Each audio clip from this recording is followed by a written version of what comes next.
Bonjour et bienvenue à tous. Je suis très heureux de vous accueillir dans ce temps de Let's Pray qui tombe un 25 décembre où dans tout le monde chrétien, nous célébrons la naissance et la venue du Seigneur Jésus-Christ. Donc à tous, un très joyeux Noël dans le Seigneur Jésus. J'aimerais que ce Let's Pray là, nous puissions, vous et moi, nous réjouir du beau message de Noël. J'aimerais que nous puissions louer le Seigneur au travers d'un chant. Amen. Louons le Seigneur ensemble au travers de ce chant.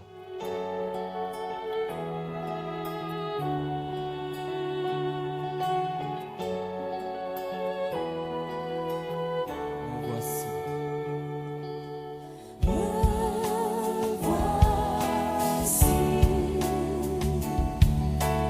Fondé par ta majesté, couvert par ta grâce illimitée.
Je n'ai rien à moi, mais en toi je vis.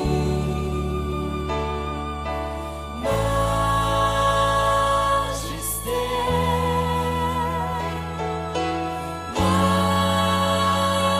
majesté, par ton amour je suis transformé en présence de ta majesté.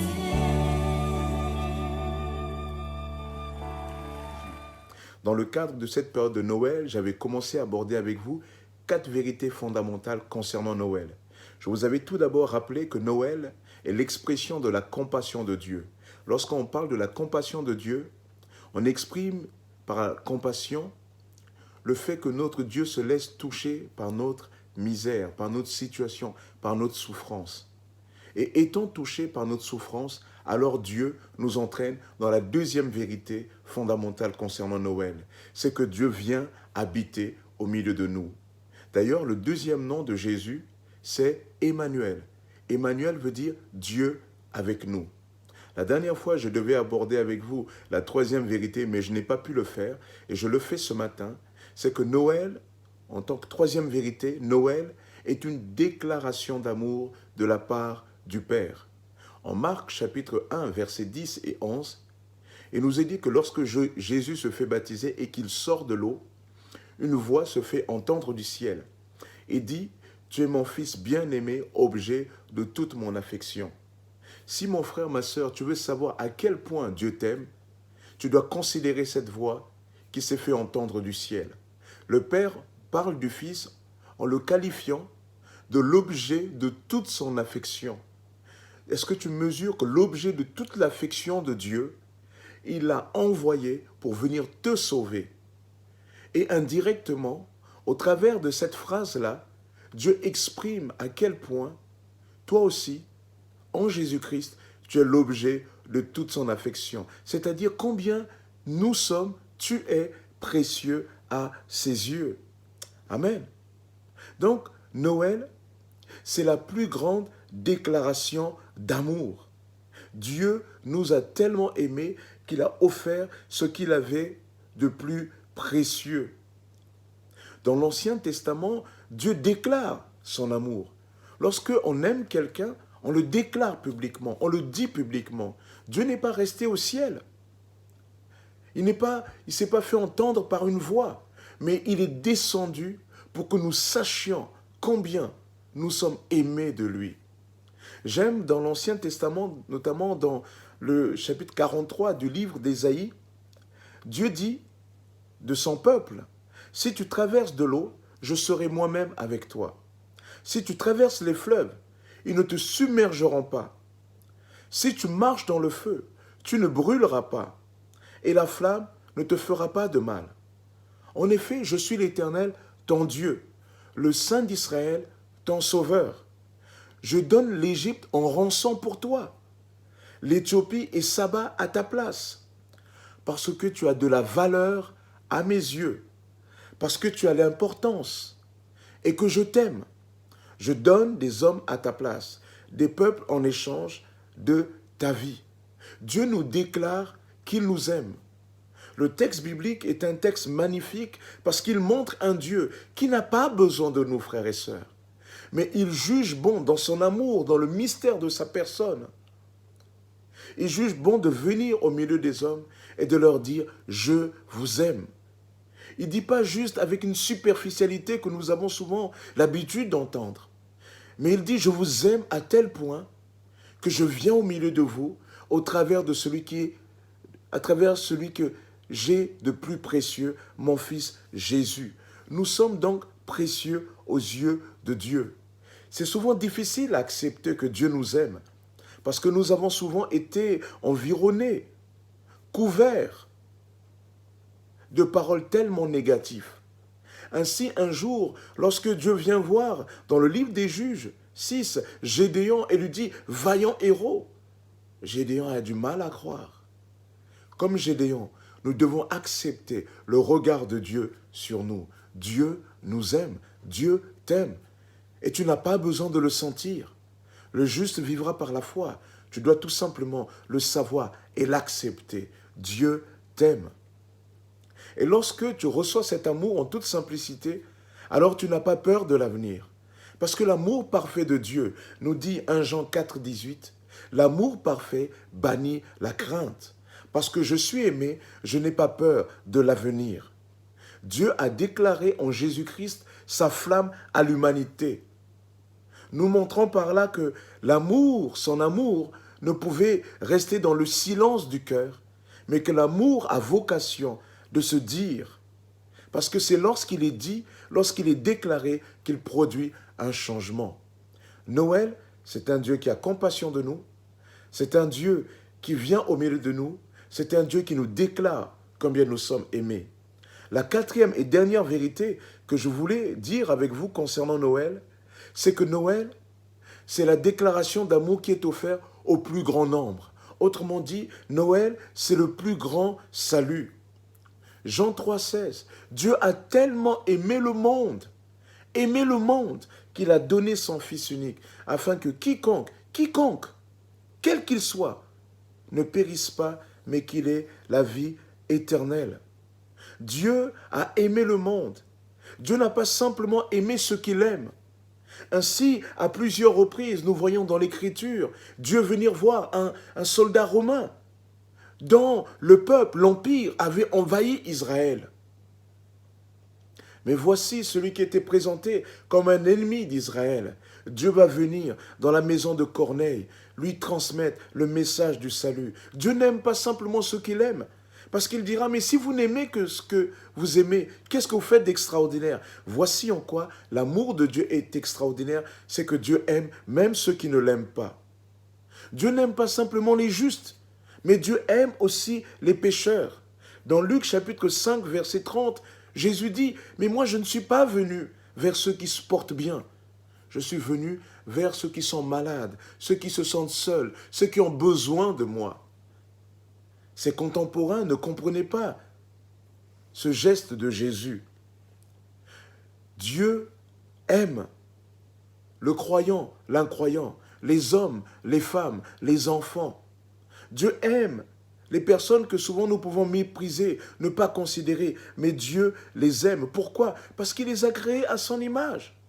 Et parce que nous sommes créés à l'image de Dieu, tout ce qui désormais peut nous arriver, Dieu se sent concerné.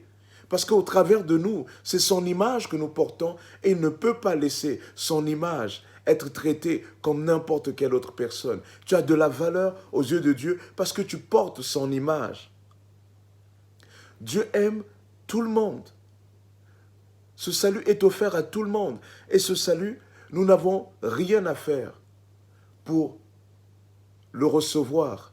Plus exactement, nous n'avons rien à faire. C'est-à-dire, ce n'est pas par les œuvres que nous sommes sauvés. Éphésiens 2, 6, 9 nous dit, ce n'est pas par les œuvres, mais c'est par la foi. Nous devons tout simplement recevoir cela par la foi.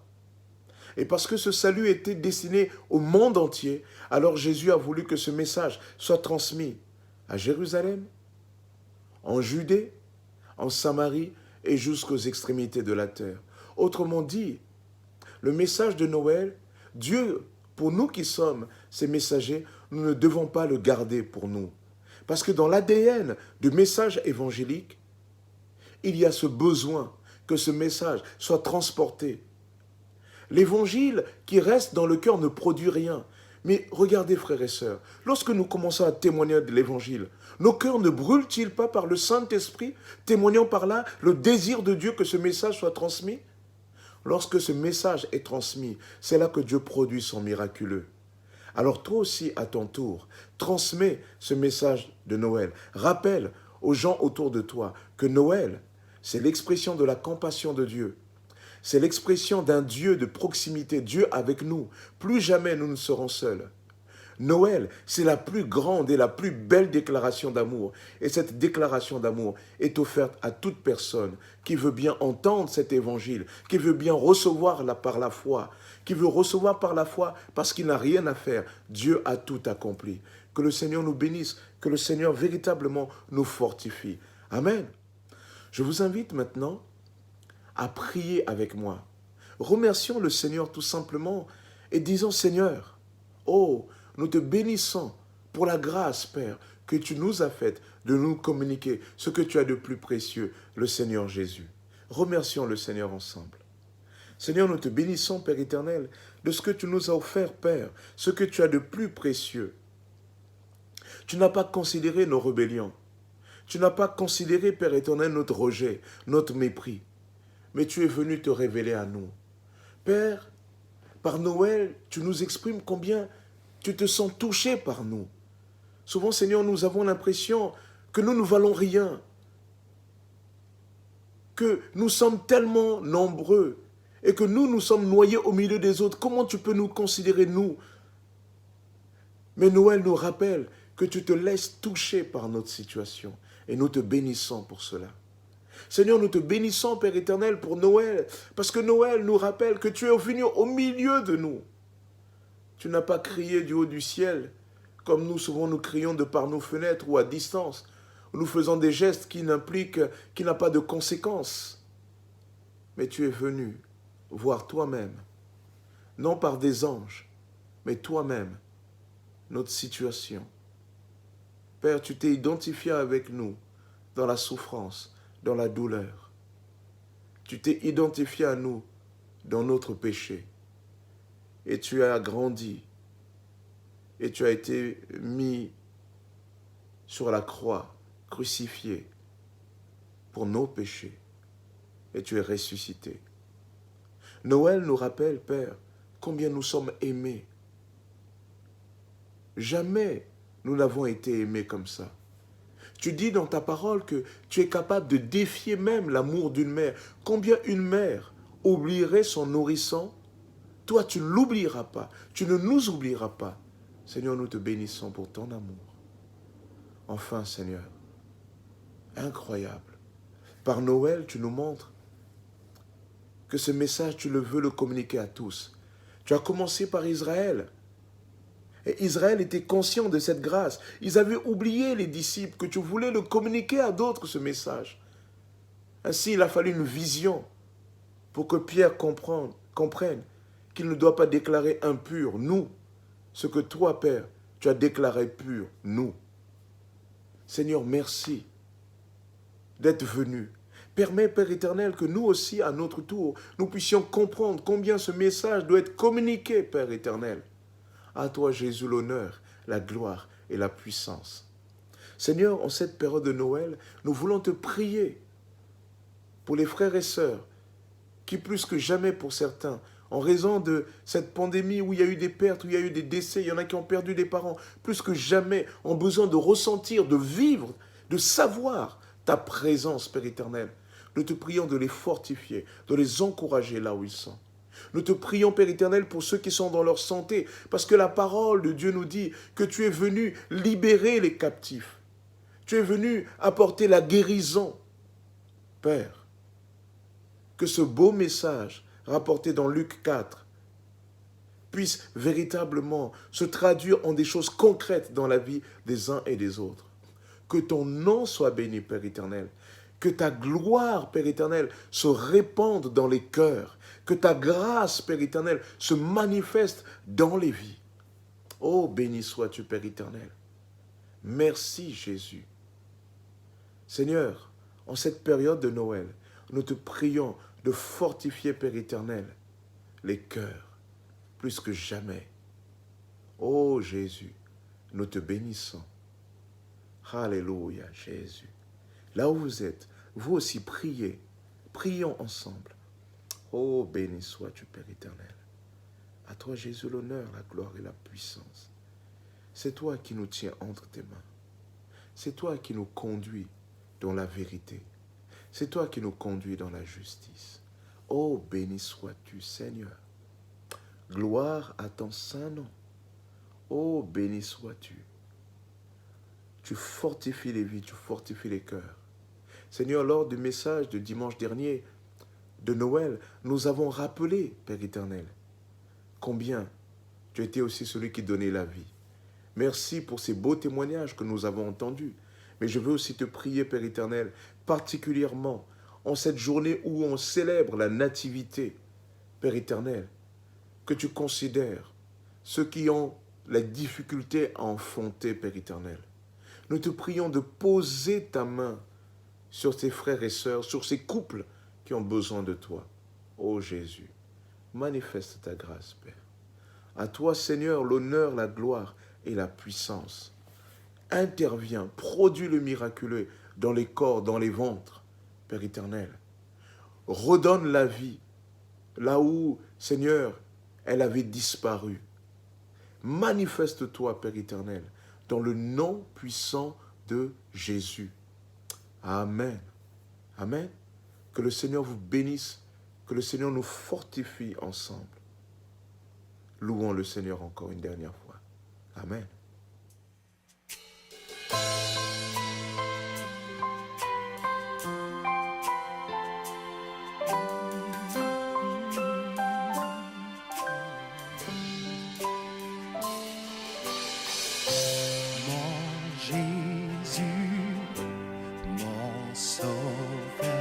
Rien n'est comparable à toi pour l'éternité. Je veux chanter les merveilles de ton amour.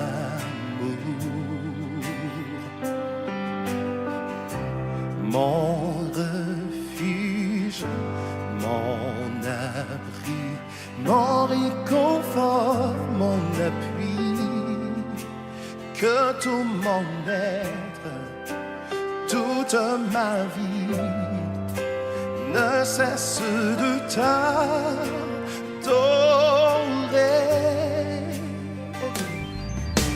Poussons vers l'éternel des cris de joie, puissance et majesté, louange au roi. Les montagnes tremblent, les océans rugissent au son de ta voix. Émerveillé par l'œuvre de tes mains, je veux t'aimer, te confier mon destin. Rien n'est précieux si ce n'est ta promesse en moi.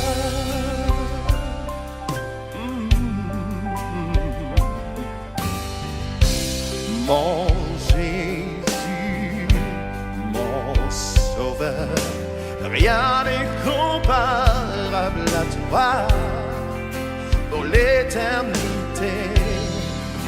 Je veux chanter les merveilles de ton précieux amour. Et mon refuge, mon abri, mon réconfort, mon appui.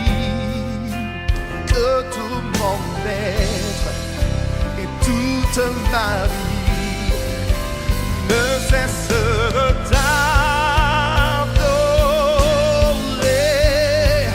poussons vers l'éternel, terre entière pousse, louange, puissance et majesté, à toi notre roi. Et les montagnes tremblent, les océans rugissent au son de ta voix.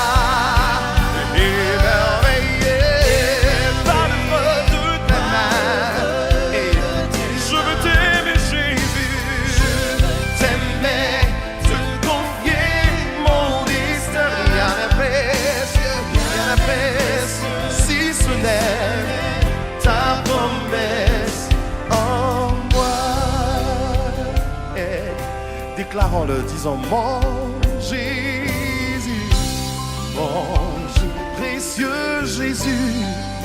Encore une fois, déclare mon Jésus, mon Sauveur, Sauveur de ma vie, ton nom est Jésus. Je ne cesserai de chanter ton nom. Si mon Jésus, mon Jésus, mon Sauveur, oh mon Sauveur. Et encore une fois, dis mon Jésus, tu le le reconnais comme tel, comme ton sauveur. Dis encore une fois mon Jésus, Jésus, Jésus, mon sauveur. Non, rien n'est comparable, rien n'est comparable à toi. Je veux chanter les merveilles de ton amour. Oh, tu as multiplié tes grâces envers moi. Oh, mon refuge, c'est toi. Mon abri, mon réconfort, mon appui.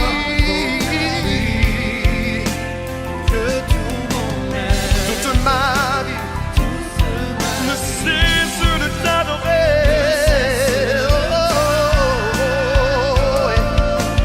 Mon sauveur éternel, des cris de joie et laisse monter la clameur vers ton Dieu. Quel que soit ce que tu peux vivre, laisse monter ta clameur. Oh, la Bible déclare, ton son de la voix de l'Éternel. Oh, les fils enfantent. Oh, tu es fidèle et tu es fort dans tout ce que tu fais, Seigneur. Nous voulons le déclarer. Nous sommes émerveillés, émerveillés par l'œuvre de tes mains. Et je veux t'aimer, Jésus. Rien n'a précieux, si ce n'est rien n'est précieux. Non, rien n'est précieux. Non, rien n'est précieux. Si ce n'est la parole que tu as donnée pour moi. Non, rien n'est précieux que cette prophétie que j'ai entendue, Seigneur. Je la garde. Non, rien n'est précieux, rien n'est précieux, rien n'est précieux si ce n'est ta promesse. Non, rien n'est précieux si ce n'est ta promesse. Oh, rien n'est précieux si ce n'est ta promesse. Rien n'est précieux si ce n'est ta promesse. Non, rien n'est précieux si ce n'est ta promesse. Rien n'est précieux.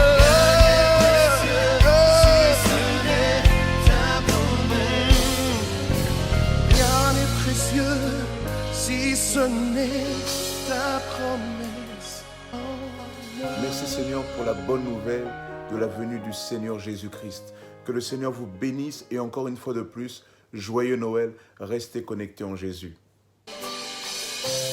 Mon Jésus, mon sauveur, rien n'est comparable à toi. Pour l'éternité, je veux chanter les merveilles de ton amour.